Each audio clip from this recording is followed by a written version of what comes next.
옛날 한옛날에 일본 오사카부 오사카시 어느 마을에 백조처럼 예쁜 여자아이가 태어났어요. 이름은 나카무라 카즈아. 외동으로 태어나 사랑을 듬뿍 받고 자란 카즈아는 어머니 덕분에 자신의 재능을 일찍 발견할 수 있었어요. 한국 나이로 5살 때 카즈아는 어머니의 손을 잡고 집 근처에 있는 발레 학원에 가게 되었죠. 어렸던 카즈아는 발레를 배우고 싶다고 말하거나 생각한 적은 없었지만 일단 친구들이랑 재미있게 놀면서 발레를 배우기 시작했답니다. 카즈아가 간 하시모토 사치오 발레 스쿨은 그냥 동네 학원이 아닌 전문적인 발레 학원이었어요. 그래서 어릴 때부터 콩쿠르를 나갈 기회도 있었죠. 그런데 콩쿠르를 나가기 시작한 카즈아에게 야망이 생겨버렸어요. 발레를 친구들과 재미있게 노는 놀이가 아닌 프로페셔널하게 하는 발레리나가 있다는 사실을 알게 되었죠. 그런 모습이 멋있다고 느낀 카즈아는 나도 저렇게 프로페셔널하게 발레를 하고 싶다 라는 첫 번째 야망에 눈을 뜨게 되었답니다. 그리고 그 야망을 이루기 위해 엄청난 노력을 하기 시작했죠.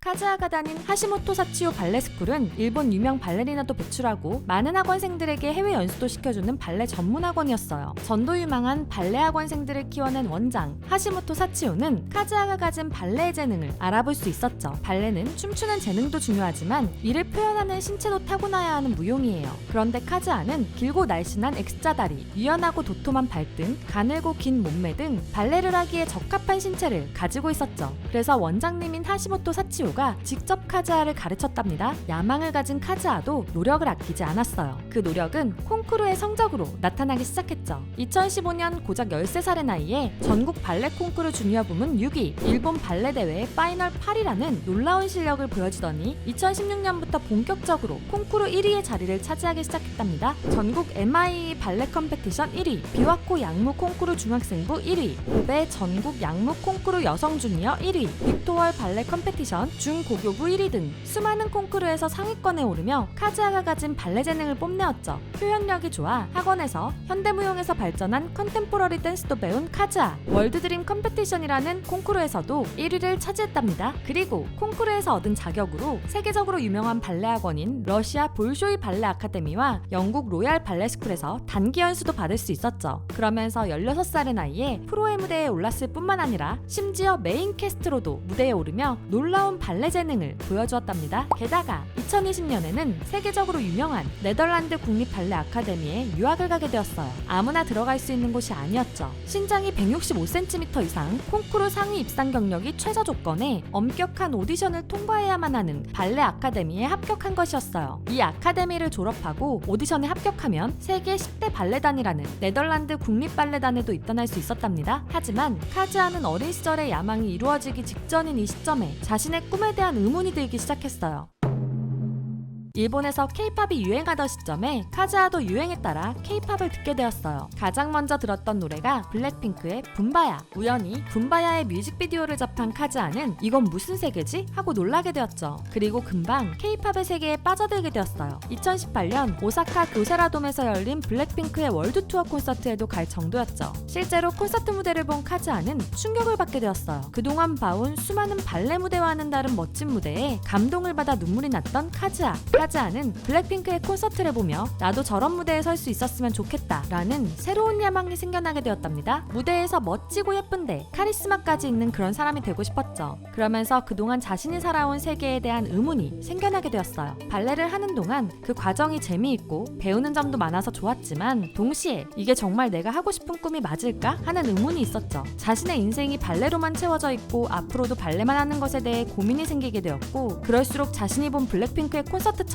다양한 무대를 보여줄 수 있는 K-팝에 대한 야망은 커져가기 시작했어요. 하지만 막상 새로운 것을 시작하는 것은 쉽지 않았어요. 네덜란드 국립 발레 아카데미라는 좋은 곳에서 유학을 하고 있었고 K-팝의 세계에 들어가려면 어떻게 해야 되는지 알지 못했죠. 그러나 이런 고민을 하고 있는 카즈아에게는 예상치 못한 기회가 찾아오게 되었답니다. 코로나로 전 세계가 서로 만나기 힘들었던 시기는 카즈아에겐 기회로 다가오게 되었어요. K-팝 오디션들이 대부분 온라인으로 바뀌게 된 것 때문이었죠. 그래서 네덜란드에서 유학 중이던 카즈아도 하이브 오디션에 지원할 수 있게 되었어요. 온라인이기 때문에 좀 더 부담 없이 일단 해보자라는 느낌으로 오디션을 본 카즈아. 카즈아는 온라인 오디션에서도 자신의 장점을 잘 이용했어요. 방탄소년단의 지민은 무용을 전공했기 때문에 춤선이 아름답다는 장점이 있는데 이를 보고 감동받았던 카즈아는 방탄소년단의 다이너마이트 다이너마이트 안무 영상과 발레 영상을 함께 제출했던 것이죠. 카즈아의 이력과 실력 그리고 아름다운 비주얼을 본 하이브는 이를 놓치지 않았어요. 바로 캐스팅 연락을 주고 네덜란드로 향할 준비를 했죠. 캐스팅 당시 프로발레단 오디션을 준비하고 있던 카즈아는 선택의 기로에 놓이게 되었답니다. K-팝이라는 새로운 길보다는 오랜 기간 해온 발레가 좀 더 안정적으로 느껴졌죠. 하지만 미래는 알 수 없는 법이고 어디든 안정적인 길은 없다 라고 생각한 카즈아. 그래서 겁도 없이 자신의 새로운 욕망인 K-팝 아이돌이라는 길을 선택하게 되었답니다. 그리고 카즈아의 답을 들은 하이브는 2021년 11월 바로 트레이닝단을 꾸려 네덜란드로 향했죠. 발레에서는 놀라운 재능을 보여주었던 카즈아였지만 K-팝에서는 그 재능이 쉽게 통하지 않았어요. 춤을 추는 방식도 달랐고 표현하는 방법도 완전히 달랐죠. 게다가 새로운 언어까지 급하게 익혀야 되는 상황이 쉽지는 않았어요. 그러나 카즈아의 진짜 재능은 발레가 아니었답니다. 자신이 하고자 하는 일은 끝까지 노력하며 해내고야만 하는 집념이었죠. K-팝 안무도 처음 발레에서 기초를 쌓았던 것처럼 착실하게 기본을 쌓아나갔고 노래도 자신의 목소리를 새롭게 찾아가며 랩에 대한 재능을 발견하게 되었어요. 한국에서 준비하던 멤버들과의 첫 만남도 잘 보이기 위해 많은 노력을 했어요. 어색하고 아직 익숙지 못한 한국어로 표현이 잘 안 될 것을 대비해 직접 대본을 적어가 부족하지만 노력할 테니 잘 부탁한다는 예쁜 마음을 전했죠. 그 모습을 본 윤진이는 처음부터 카즈아에게 감동을 받기도 했답니다. 그리고 1월 한국으로 오게 된 카즈아는 처음으로 멤버들과 만나고 함께 연습을 시작했어요. 이미 경험이 있는 채원이와 사쿠라, 오랜 연습생 기간을 보낸 윤진이와 함께하니 자신의 부족함이 더욱 잘 보이며 잔뜩 긴장하게 되었죠. 그렇게 며칠을 보낸 카즈아는 멤버들과 연습을 하다가 갑자기 펑펑 울기 시작했어요. 자신이 부족해 멤버들에게 피해를 줘 미안해서 흘리는 눈물은 아니었죠. 부족하지만 노력하는 카즈아를 모두 따뜻한 시선으로 바라봐주는 것이 고마워서였어요. 그렇게 카즈아는 K-팝이라는 낯선 세계, 한국이라는 낯선 땅에서 멤버들의 도움으로 조금씩 앞으로 나가게 되었답니다.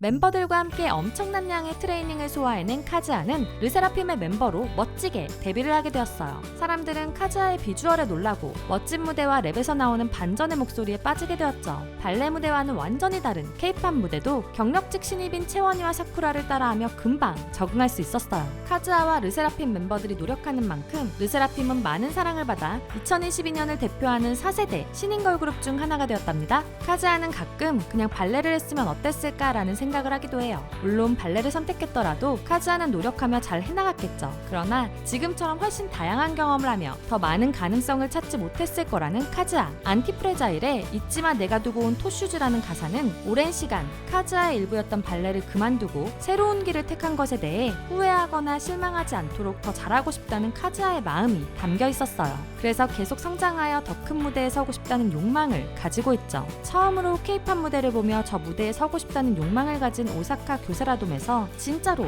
멋진 무대를 보여줄 정도로 성장한 카즈아와 르세라핌. 그러나 카즈아는 여기서 멈추지 않고 팬들에게 더 크고 멋진 무대를 보여주기 위해 오늘도 연습실로 향한답니다. 르세라핌의 백조, 카즈아의 동화 같은 이야기 재미있으셨나요? 그렇다면 좋아요와 구독, 알림 설정까지 부탁드리고요. 카즈아에 대한 재미있는 일화가 있다면 댓글로 공유해주세요. 그리고 저희 두유람에서는 K-팝 아이돌분들이 겪고 있는 루머, 억과 등에 대해 사실이 아닌 부분들을 짚어보는 영상을 제작하고자 합니다. 구독자분들이 사랑하는 아이돌들 중 루머와 억가로 고통받는 내용이 있다면 두유람의 이메일로 관련 정보와 함께 알려주세요. 여러 해명 자료들을 첨부하여 제보해주시면 영상 제작을 결정하는 데 큰 도움이 됩니다. 자세한 내용은 고정 댓글을 참고해주세요. 지금까지 여러분들의 가장 가까운 K-팝 친구 두유람이었습니다. 안녕.